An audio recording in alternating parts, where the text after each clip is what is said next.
Yeah, it's been pretty reliable the past day or so.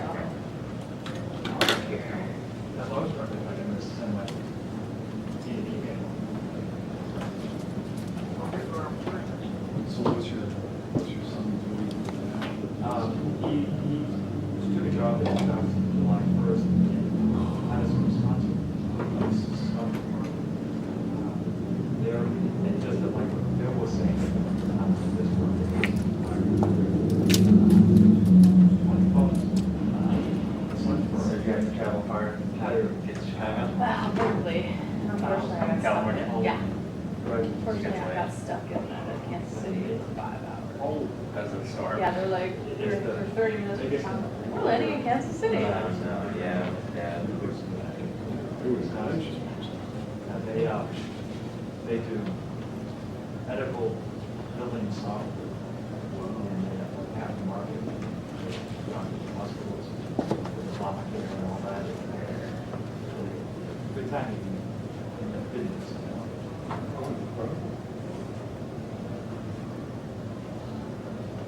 So when did you leave Boston? When I got into while teaching, going across summer for You might have to adjust your outfit settings. Right. no, Cincinnati is what Oh, okay. Yeah. just accepted and walking out of kids around the house. I might have to give you a restart. No, I No, had this issue with Now, Mass is at the walking kid. Now, so guys, never been to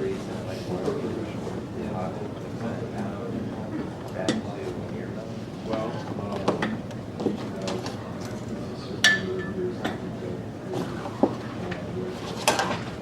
So you were like, Yeah. Went out to the hotel at like 3. just because you had to be out bright and early. With 2-hour difference. So it was like 7 a.m. was 5 for me. Yeah. Were you getting sleep just before? No. I did sleep last night. it has But been, again, Yeah. I was like, you know, my faculties were really compromised yesterday. I was like getting on the wrong elevator. I don't know if we only got like 4 hours. So are you from Chicago originally? one of the, I've been here for a long time. Right on. our graduation, helicopters. No, I took like, It's been a blip.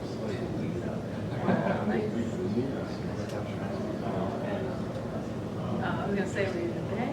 Southern California. yeah. Oh, and I said that. Oh, it's I want to take like a. awesome. Perfect. Yeah, sure.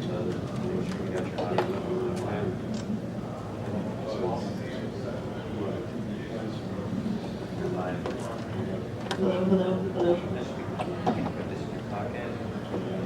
Are you connected to the Wi-Fi? Yeah, it should be. Most of the stuff that goes in the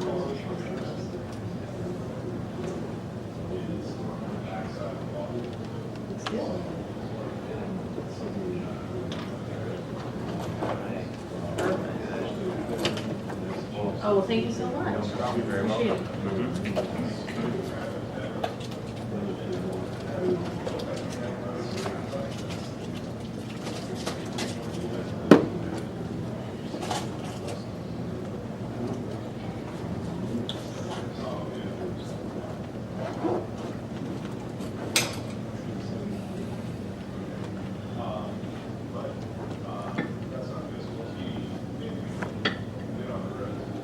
What I think,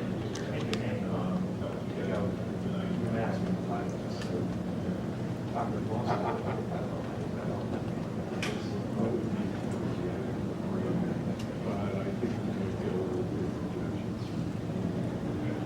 Well, that's like when Dickinson had steady. Same place, same faculty, you know.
Everything good, Jared? We are all set. Excellent. Yep. Good luck. Thank you.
All right, I guess I'll go ahead and get started.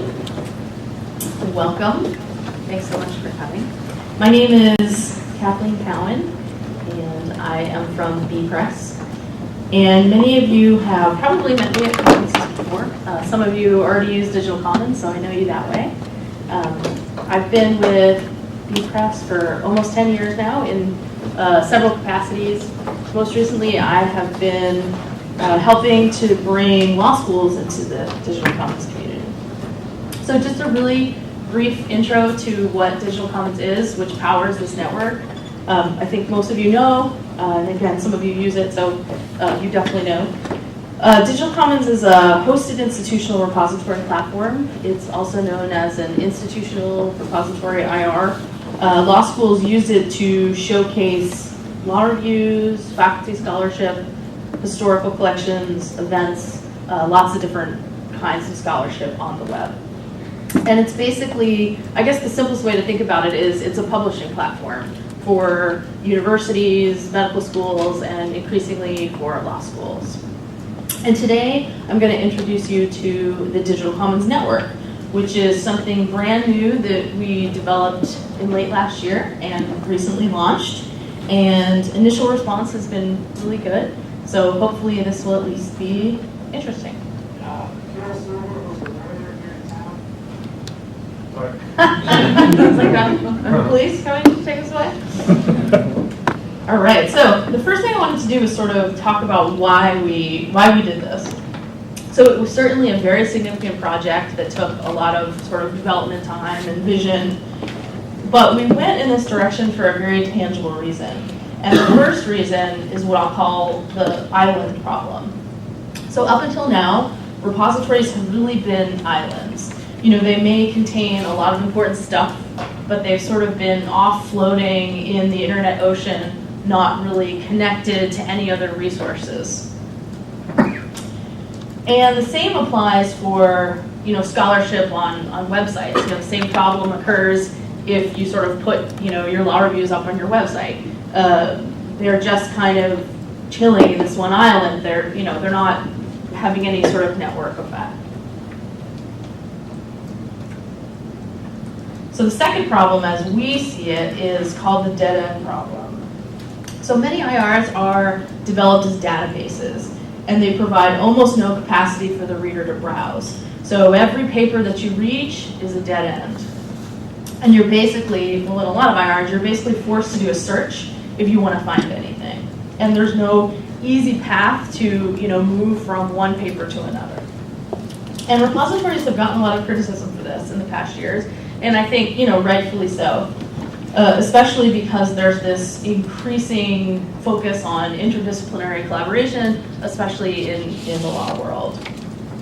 So Digital Commons repositories, you know, I would argue have actually been pretty good about browse. I mean, we definitely spend resources on browse because we know it's important, but even we felt like we just weren't taking full advantage of sort of how the reader actually wants to browse. So the third is biggie. Up until now, there's definitely been, in some cases, not all cases, but, you know, in some cases you will get sort of this pushback of, oh, you know, I know that the IR benefits the law school, but it doesn't benefit me, the faculty member, the law researcher, so much. Even though, you know, when you look at law schools that have actually done this, this is not the case at all. You know, once faculty do start contributing, they start seeing all these downloads come in, they get very excited about it. So ultimately, it doesn't wind up being a long-term problem, but it is a major barrier to participation, and it can be a major barrier for a law school that wants to do something like this. And it's clear that the reason faculty don't engage is sort of going back to that island problem. So this paper was written by Davis and Connolly, and it's titled Evaluating the Reasons for Non-Use of Cornell University's Installation of DSpace. And it's not a paper about a law school, but I think the concept still applies. I'll give you a second to read it.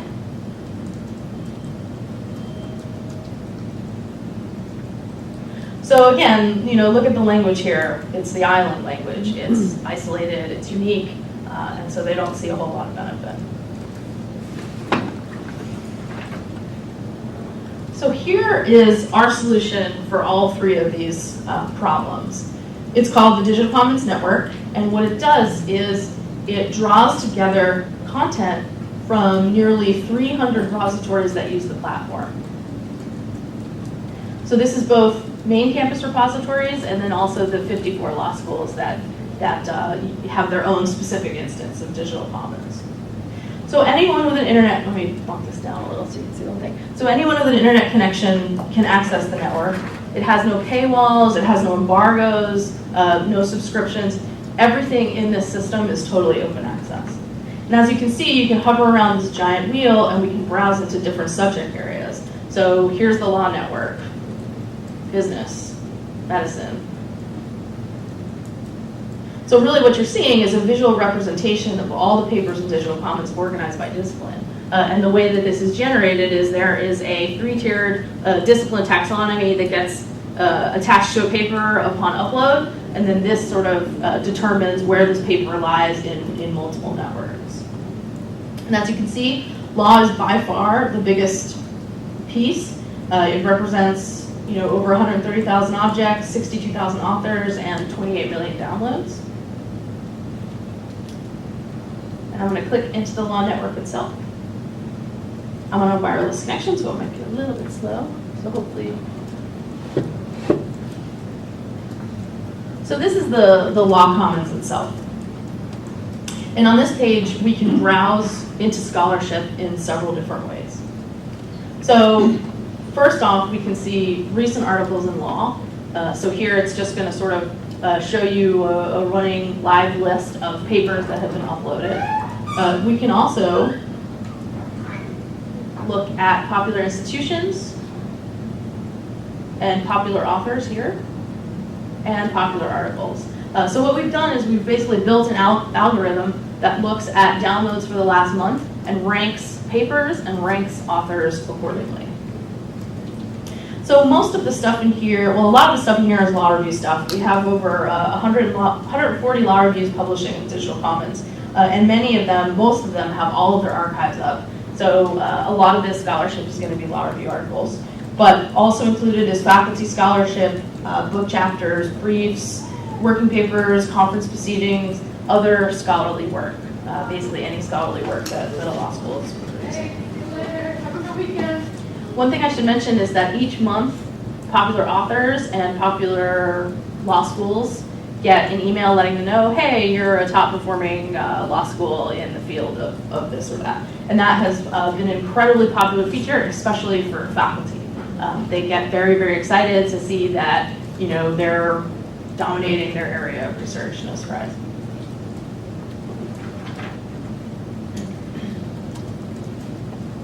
And then, by the way, so these are all live links, obviously. So if I want to go in and start looking at these papers, I can click in, and it's going to launch the individual repositories that publish these papers. Same goes for papers.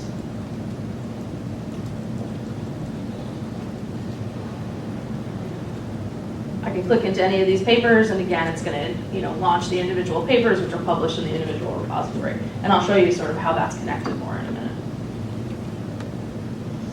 But the other thing you can do is go into any of these subnetworks. So here's the law commons. It's sort of a large umbrella, but there's also all these sub-commons, right? So this is the law and society commons. So the algorithms that apply to the main commons also apply to the sub-commons. So we can look at recent papers, we can look at popular institutions. And you'll notice, for example, University of Florida, which is very strong in this discipline of law, they're ranked as #1, although they weren't ranked in the general law commons. And this is, sort of how we envision something like this. We really want to give all law schools a chance to show where they shine, show the areas of expertise where they're strong. So I clicked into the University of Florida repository itself, and here you'll see, because I clicked in from Law and Society, now I have a list of all of their papers in Law and Society, and I can also go click home and see their repository in general. And it's especially impressive to see that they're #1 in Law and Society, given that They're sort of a new repository, and they have 400 papers. So they're not where Duke or Yale is with 10,000 papers. So they're really just starting. So it's pretty impressive. So anyway, in some ways, we believe, and it has been true, that we think these subnetworks are actually going to be more important than the general law commons itself. Especially when you think about the way that it has sort of potential for marketing the law school, especially smaller schools that maybe they can't hope to compete with Duke or Yale in general law, but they certainly can compete on these subtopics where they shine. And the network really allows both the scholar and the library to sort of benefit and get what they want. The scholar can contribute to the law school IR and know that it's going to be found by other scholars in his or her area, and then the library, of course, gets to collect, manage, and brand all of that scholarship. One other thing I wanted to show you is just quickly the follow feature. So I can log in and follow, popular institutions in a particular subject area or popular people. I can follow particular disciplines. I can follow particular institutions or publications or authors. And just quickly, I wanted to show you the author dashboard. Existing DC users will recognize this. So basically, any author that has a paper in the system gets this dashboard. And the dashboard has lots of neat information about your downloads. On this page, it's going to show you what are the search queries that people are putting into search engines to find your papers. You can see what are your downloads, how are they trending over time. You can also see visitors, so what are the top institutions that are reading your stuff, and what are the referring websites. So again, this is an element that's really attractive to the scholar because they really want to see that their papers are sort of having an impact.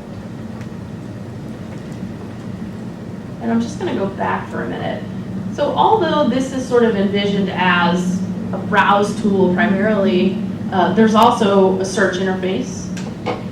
So for example, if we want to search the law commons for papers that deal with race, I can put in race, and it's going to give me the articles. Then we also have, you can toggle down. So if now we want to see, okay, let's see papers that are in civil rights, or let's see papers that Duke published about race, or here's a keyword or publication year. So all these different facets that will, all these different facets that basically allow you to parse the material in different ways.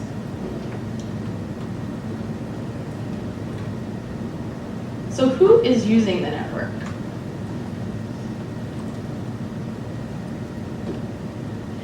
So as I said, we have over 300 universities using Digital Commons, and we have about 54 law schools. And that's growing pretty quickly. And the large majority of those law schools are Tier 1 and Tier 2 law schools. In fact, over half of the top 20 law schools are using Digital Commons.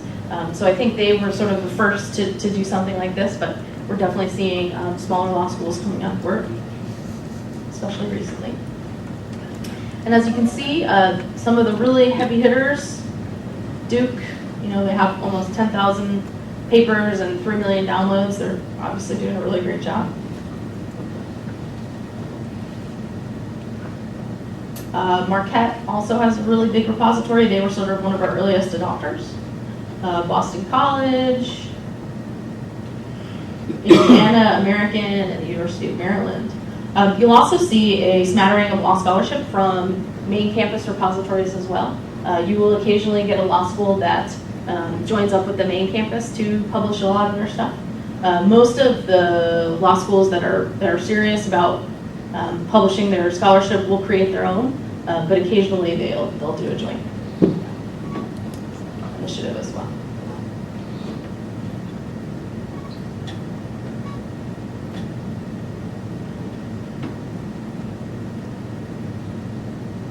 I'm going to click into, let's see if I can find it.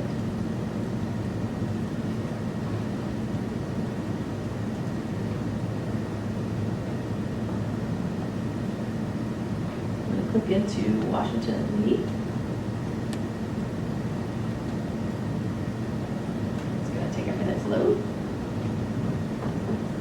So here I've clicked into Washington and Lee, and you'll see that it's bringing me right to the discipline of law, so I can see all the papers in the law discipline. So you can also click into any of these papers itself. And then you'll see the paper, the authors. You'll see here that this is telling us where it's included. So you'll see this is in, Civil Procedure Commons and the First Amendment Commons. So again, we thought this was important as well to sort of develop this two-way bridge. We really want traffic to be moving both from the network into individual repositories, but we also want people to know they can go into the network. And this is going to be especially important for faculty so that they sort of understand instinctually that this paper is not an island, that they're getting sort of all of this network effect by connecting to this larger body of scholarship.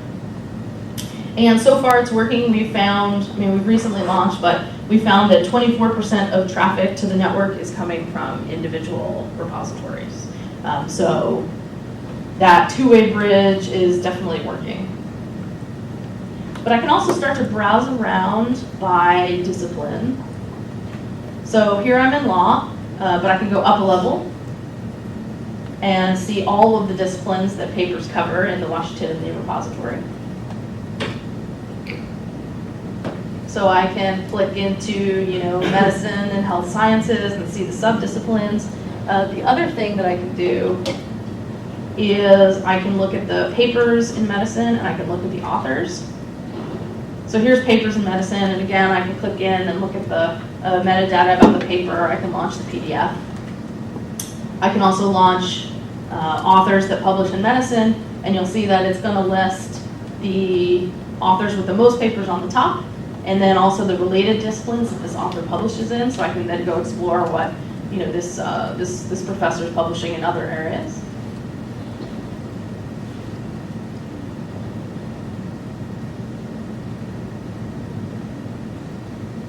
And then, of course, at any time, I can click home, and it's going to launch the repository itself.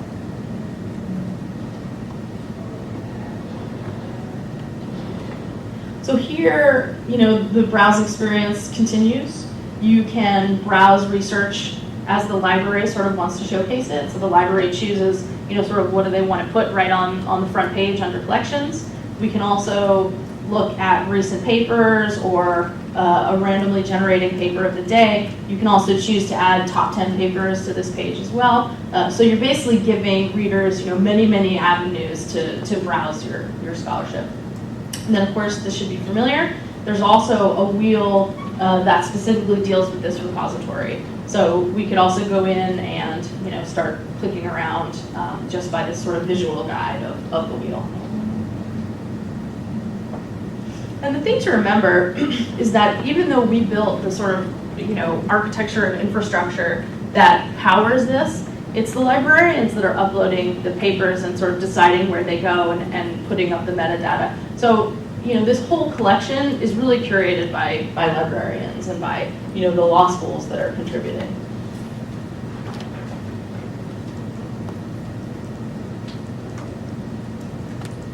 All right, so just a couple other pieces I wanted to talk about. So this definitely creates incentives for faculty, and we've definitely found that already. A couple of ways: by placing individual pieces of scholarship in that larger context of the discipline, by also showing that the IR is a meaningful way to contribute to a discipline, and then of course by rewarding author participation by connecting them to their discipline, and then connecting them to readership reports. And that's sort of the individual researcher piece, but there's also all of this value that is brought to the law school because the connections brought by the network bring lots of readership, and the increase in readership brings exposure for the law school and for the programs and centers that are sort of producing all of this research. So just quickly, I wanted to break this down a little bit more. So some of these reasons are pretty obvious to anyone who spent time on sort of social networks. But let me see if I can just break it down a little bit specifically for scholarship. So one thing it does is increase discovery. So we know that one of the algorithms that power search engines are inbound and outbound links. So Google, for example, will value a website or a piece of scholarship much more if it's connected with other pieces of scholarship or websites that it already deems as valid.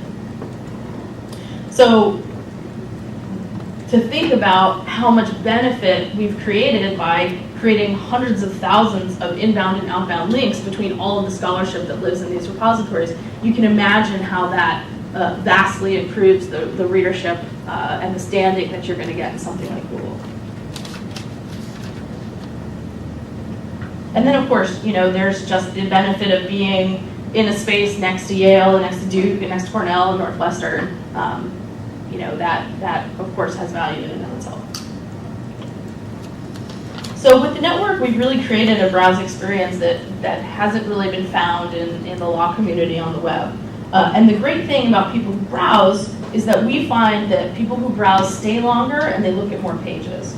So not only have we brought more people to the repository, we've given them many more ways to sort of stay. We've made it much more sticky and sort of given them a chance to browse around and find other material. And then, of course, the discipline tie-in. So the disciplinary setup of the network appeals to authors because they want to contribute to their field. And it also creates a destination for readers that appeals to the way that scholars are actually looking for scholarship. So an interesting thing to consider is that, we talked about the IR island problem. Well, many consortia have tried to sort of solve this problem, and they've tried to, create these groupings of repositories by state, for example. The problem is that scholars don't really care to browse by state or institution. They care to browse by subject area. So this is why we very specifically took this subject area approach. So being part of that destination will, of course, increase readership.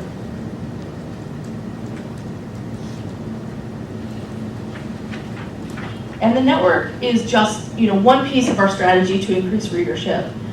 So I can't say, how many of these downloads represent network readership yet, and how many are just sort of our high search engine optimization through Google. But you'll see that, clearly everything that we're doing is working very well. So one thing I wanted to point out is that we're a counter to compliant repository, which means that we discount double clicks and robots. So the raw downloads are easily double this. This is about as close as you're going to get in a web environment to determining actual readership. And I would say that these numbers are pretty strong. Duke just hit 3 million downloads. They're absolutely delighted. They're going to be releasing another press release. And it's not only just sort of the big schools too, the Dukes and the Fordhams. They are the oldest, so they're getting the most downloads. The other thing about repositories and scholarship and repositories is that the downloads increase exponentially by year. So, these guys moved first. Yes, they're the big law schools, so that is one reason they have high downloads, but they also moved first. So, their downloads are doubling, tripling each year. So it's sort of hard for schools later to exactly catch up with their numbers, but the longer that you do a repository, the more exponential growth you see. So anyway, even smaller schools are very, very happy with the downloads they're getting. Marquette's been doing very strong, for example. And one thing I just wanted to mention really quickly is that these numbers are especially interesting when you consider that these people are not competing with the law school website. So we know that 80% of our downloads are coming through Google keyword searches. So these are not people that are looking for your programs or your scholars or your law school. These are people that are looking for very specific law terms, and they happen into your PDFs.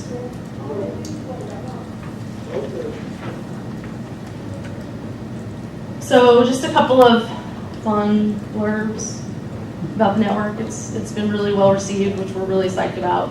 A lot of libraries are sort of adding it to resources on their library resource page, which we're very happy to see, and we encourage you to do the same if you think it's useful.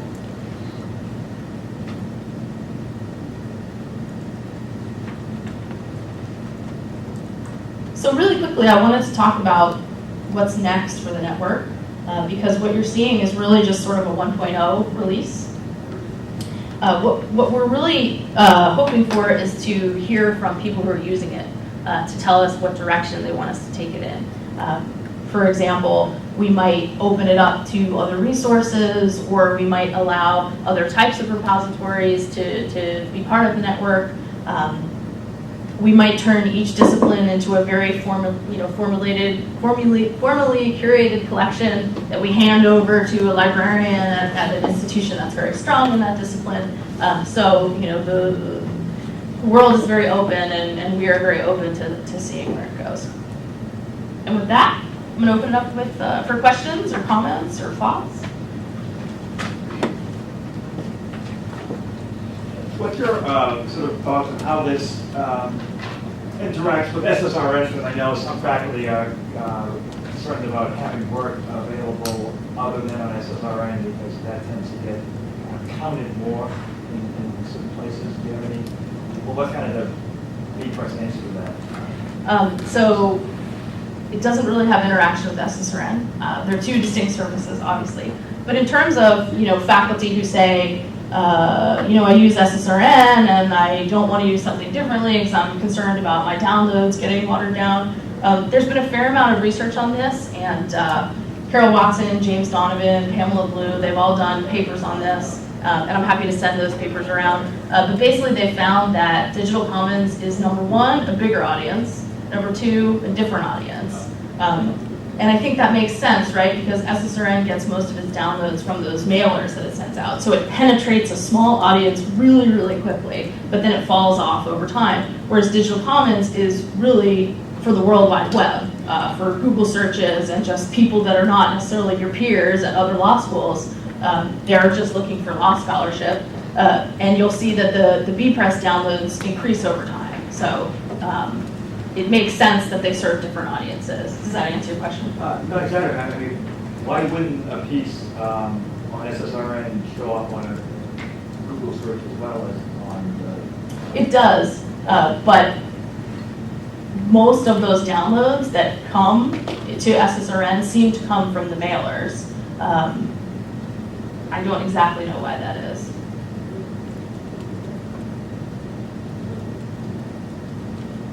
Can I just say something about the downloads? What our faculty have the same concern, and some of them have actually withdrew his things from the institutional repository. And what he's seeing is his downloads go down. But Down in SSRN? down in, well, comparatively with faculty who have their scholarship in both places. So it's not like SSRN picked it up at all.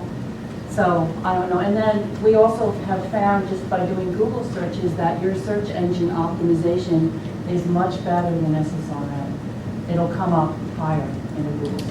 So I think that's what. Yeah. I mean, I'd be curious to talk to you about that more, because we've definitely found that would be the first time I ever heard someone say that their SSRN downloads got compromised, for sure. No, he was afraid it would happen. So. Cool. Yeah. If our institution uses Digital Commons, gets the full package, will you give us all that download data like Google Analytics does? Yeah. Where all the sources for clicks, for views, for downloads, will you give us all that? Yeah. Like for what Google searches, whether it's different sources like that? I'm not even sure if SSRN will do that for you, y'all. Anybody else who uses SSRN? I haven't asked. I mean, I think you get, so the SSRN downloads are very public. They won't, I don't know if they'll give us the source of where people found this article that they downloaded on SSRN, like apparently BePress will though? Yeah, I don't know. You don't know if BePress I don't know, will? I don't believe so, but I don't know. Okay. I don't think you Yeah, guys I'm are sure. talking Will about. BePress give us that data? Yeah, Okay. absolutely. Yeah, I don't expect you to know what SSRN does, but yeah. I don't know. I was asking Yeah. the group. So here, like, we have a number of different readership reports. There's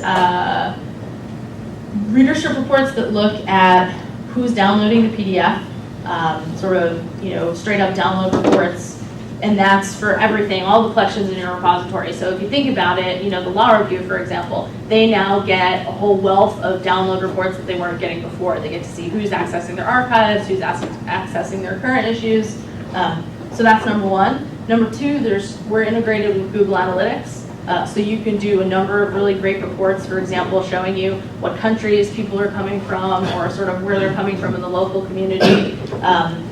And then, yeah, so those are the two main pieces of reports that we do. And then the selected works piece will also break it down much further by scholar. So selected works is sort of the faculty publication arm of the repository. It's individual faculty publication pages. And that will also give you a whole new realm of breakdown by author itself. Two questions. The BePress legal repository, the one at law.bepress.com, is still functioning. Is that going to be retired? Yes, it's going to eventually be totally absorbed into the network. Okay. And then the other thing is just sort of a technical point or question. I was checking how the site looked on a phone and a tablet, and it forces a mobile view, which some people might prefer, but I tend to, if anybody has a Chrome on Android, there's a requested desktop site. I think Firefox on Android has the same thing, and it doesn't. This site doesn't allow you to have a desktop view unless you were to hold this 7-inch tablet sideways. It seems to be forcing the mobile view no matter what you want. So I was wondering, or hoping that could be a future change. Yeah, that's a great idea, and I'll be happy to pass that along. So the way that we usually do development is we take sort of customer requests and then we aggregate them all and we sort of pick the top ones and the ones that have been most requested and the ones that we think, you know, make the most sense in terms of like where we see repositories going. So. Because the mobile view forces some content very far down Gotcha. the page, and sometimes it's nice to get that little overview that you get on the desktop. Cool. I will make a note and talk to our project manager. Thank you for pointing that out. So there's no way for faculty to be involved in this unless their school is a member, is that right? Well, that's not true. They could be part of it by using Selected Works. So we have this free version of Selected Works, which is unbranded and unaffiliated with your law school.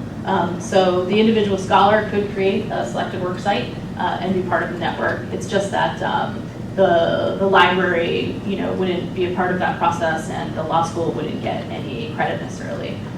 We built Selected Works to really be sort of institutionally agnostic, because, so for example, let's say your school subscribes to Digital Commons and subscribes to Selected Works as well. We want the scholar to be able to take that page with them. So if they're at one law school and they move to another law school, they keep the page, they just lose the branding or the branding changes for the new law school. So.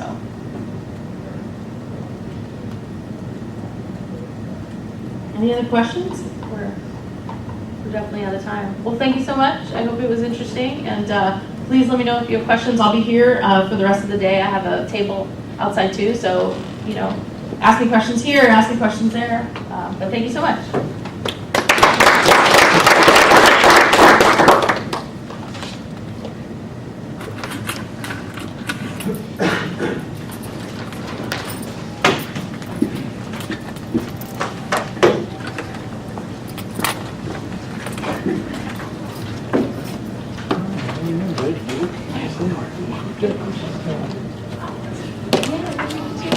Great.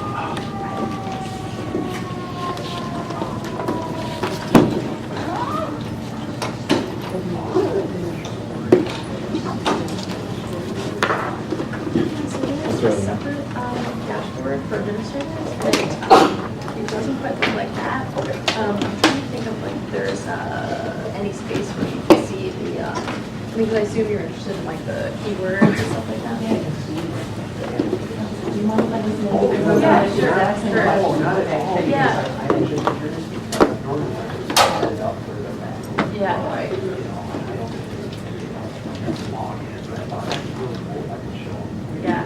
Oh, one thing I should have mentioned is they get emails every month, where it's sort of a nice email that says, hey, you've gotten 100 downloads, and click right here to see your 100 download work. Well, you'd have to have, I mean, their email would have to be somewhere in the system, right? And actually, I have to figure out how to. No, I just didn't want you to. No, you can have Still it. your stuff. So I'm actually not sure what the keywords and stuff like that looks like to the administrator, so I'll have to look into it. Maybe I can send you a screenshot or something. Yeah, if you have a card or something. No, of course I forgot. I'll email you this Great. after. And, yeah, kcowan@bepress.com. Gotcha. Awesome. Yeah, but I can, send you a screenshot. The reason I don't know is because I know they just released a new release, and I just haven't seen, what the new author dashboard or admin dashboard looks like. No, that's great. Yeah, Thanks a any lot. other questions? No, that was it. Thanks. Yeah, thank you. Hi, I'm going to answer your question too.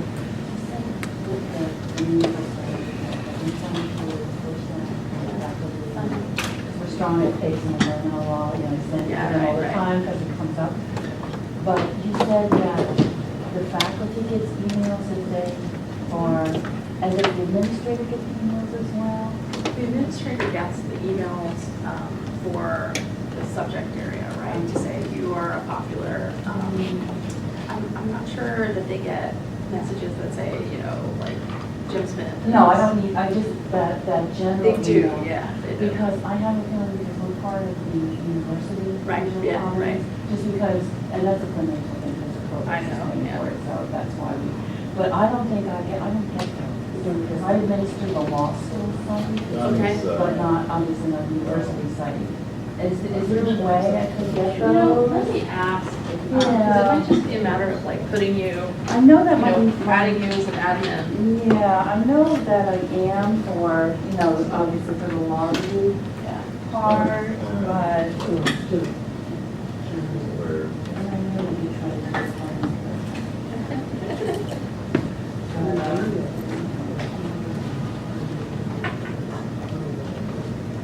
All right, I'll So see. yeah, that would be great, because that is an Yeah, right. Absolutely, yeah, no, you should definitely, it's a good opportunity to Yeah. Get it out there, No, for sure. Okay, okay. Yeah, Because thanks.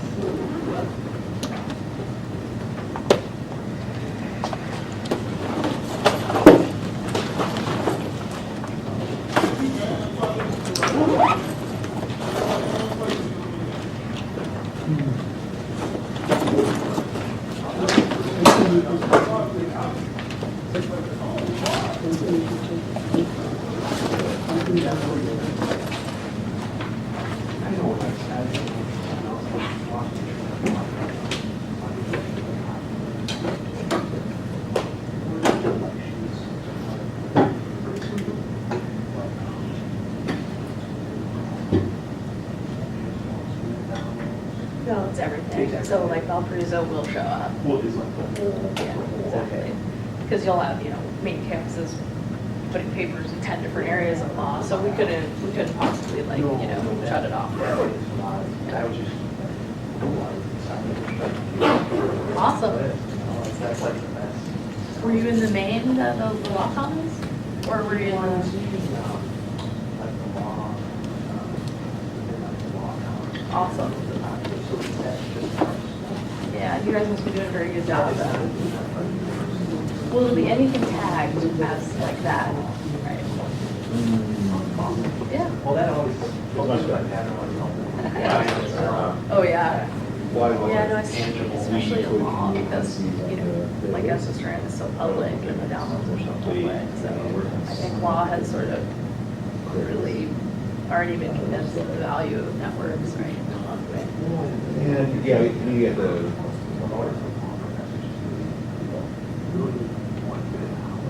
Yeah. We found that one really, Yeah.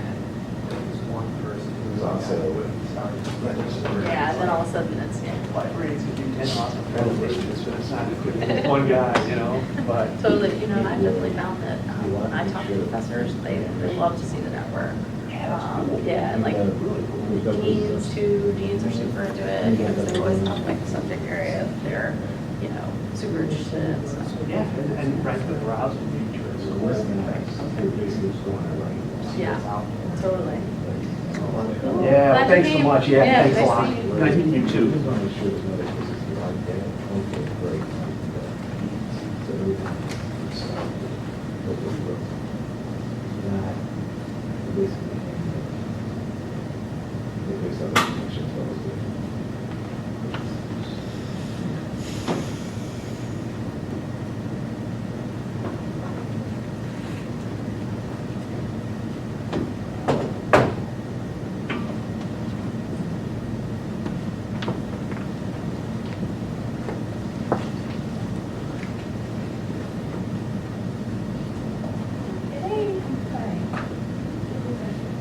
No, I don't. Your face is not familiar to me, so.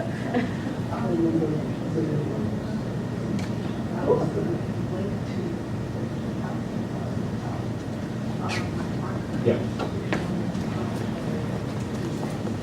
Is that the main campus? Yeah, usually that's the case. The wall.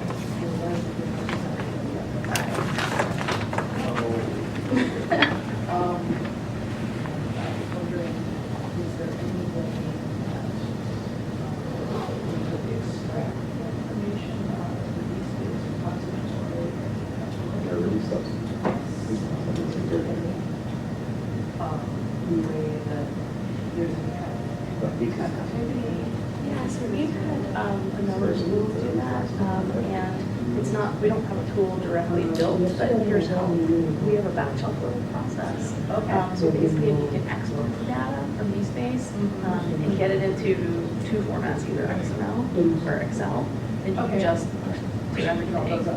In fact, Washington and Lee has the same story where they were using eSpace and came on board with Digital Commons, and they're going to be presenting it to the way to the well. So if you're going, or you just might want to talk to them.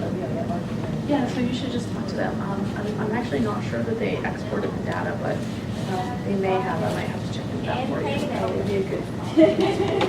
I'll talk to them.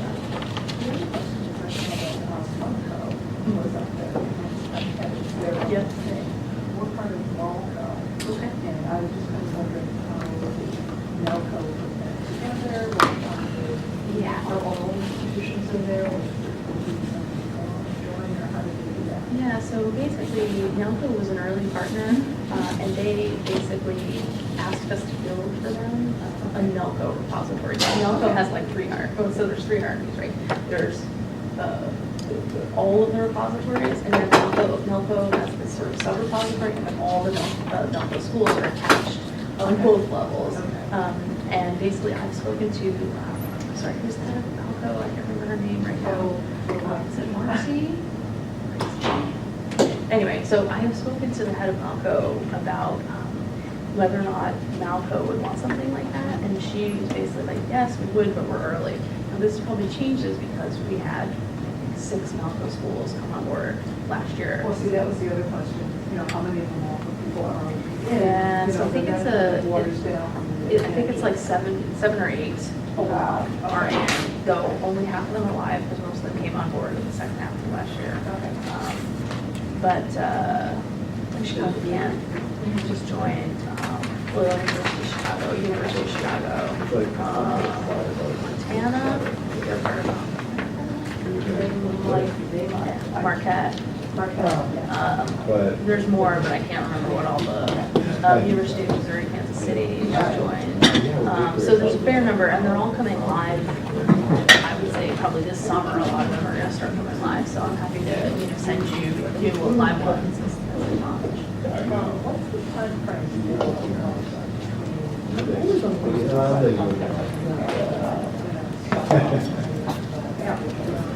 Yeah, so they're vastly different, but I would say, and it really just depends on how clear your plan is going in, and how much you want to use it the first year. We have some, like Florida, for example, had no plan, and they didn't even have a repository administrator, but the law reviews really wanted it, so they budgeted for it, and we worked directly with the law reviews and got all the law reviews up within a few months.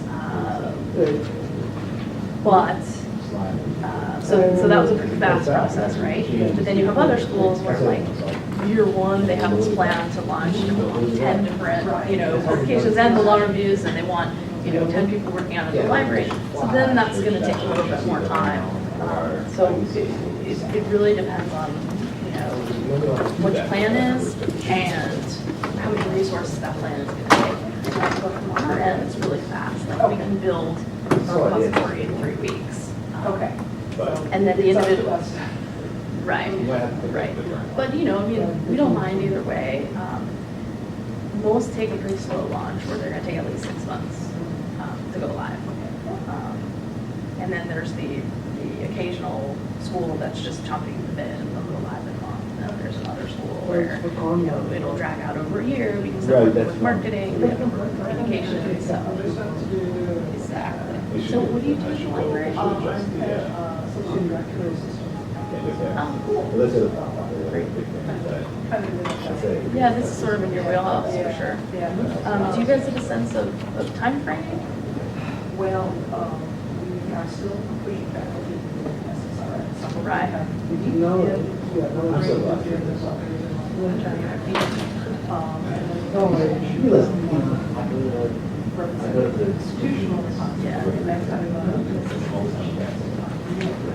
Yeah.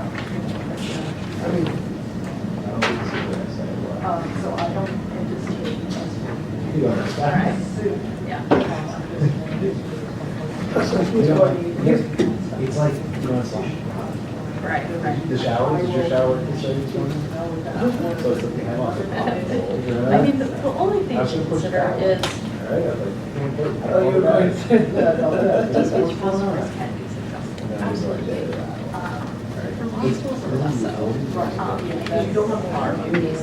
So just the thing that you need to concern is just understand or know going in is that you don't want to sort of run the risk of giving faculty a dud and then they never want to use it, right? So that's the only thing I would say. That was, it's tough. You guys using milk, you're the ones that actually have no one. The other thing, I'm happy to get in touch with people that have had this conversation. We have 54 law schools, and I looked at the numbers, and 85% of them had a main campus resource available, and they did their own anyway. So point being, if you do need or want to make the case, it's really helpful to say, look, almost every law school is doing this, why are we different? And then I'm happy to get you in touch with people that have done it. And I could get you in touch with people who have done it either way. So yeah, just think about if you want to talk to me about it. It's a flat fee for law schools. We actually find that big, small law schools, they use it, actually the small law schools tend to use it the most, just so you know. So it's about $19K a year, and it's everything's included, so it's like hosting the maintenance software, the upgrades, limited training and support. So we're building the repository, we're building all the publications, we're building the custom law review journals, we're implementing custom metadata for each site, and we don't sort of penalize you by how much you use it. We really want the law school to use it for all of their digital collections. Exactly. Law review, faculty publications, student scholarship, journals, internal documents like registrar stuff, brochures, historical material. Marketing. Yeah, most law schools are doing that. PF will put up their press releases, and then the press releases get crazy search engine optimization in Google, or they'll put up like class lists or alumni newsletters. They use it for a whole bunch of things. So part of the reason we do the annual fee consistently is because you'll be consistently using it for the next 10 years. Probably adding 3 to 5 collections a year. That's what we found. Because once you start doing it, then all of you have this plan. Like, okay, the law reviews, the faculty publications, then they find out that there's a clinic that has briefs, or there is a faculty member who just published a book, and we have a book law school, so he wants to put his chapters up. So then you start finding And a lot of hospitals have quarantine stuff that's not being So it gives you this giant taken care of. flavor. Yeah, so it's like, this is why we created this unlimited model, because it's the smartest, right? It allows the law school to totally clean house versus everything out there.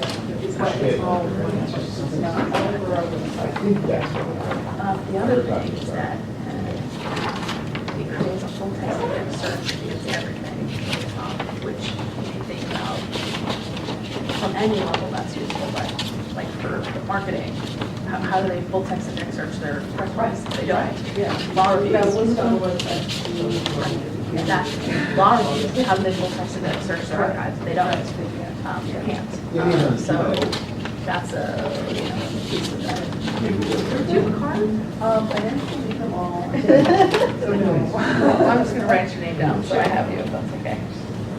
And like I said, I'll keep you up to date on the NAFO stuff. And I'm also meeting with NAFO and double A the ball, and I'll let you know what they think. And yeah, if you want to talk to Washington and Lee, just let me know they're really coming. Cool, thank you so much. When this comes up to creation,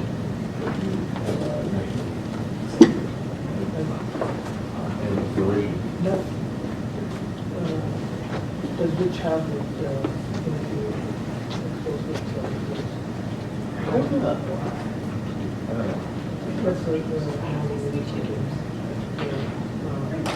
Yeah, there's a bunch of challenges.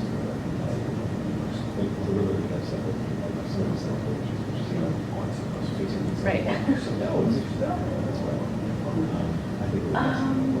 I don't believe Columbia is involved at all. And I don't think that I really talked to the law library too much. Definitely not in the last year and a half.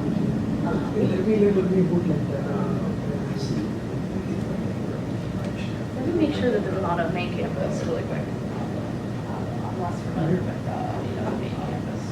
How do you get the job? It does, it's fun. I say about twice a year, someone says, hey, show me I have one of these this. I think they look at it, it's interesting. Look at it. You look at that.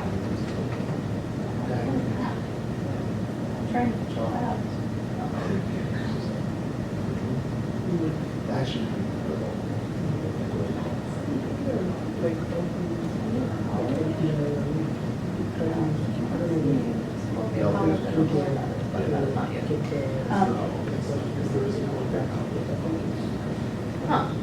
Because then they will take out the highest possibility to export the right. Yep. And then we can also do like I think that's how you do that, right? When you import from HIA, you check for personality.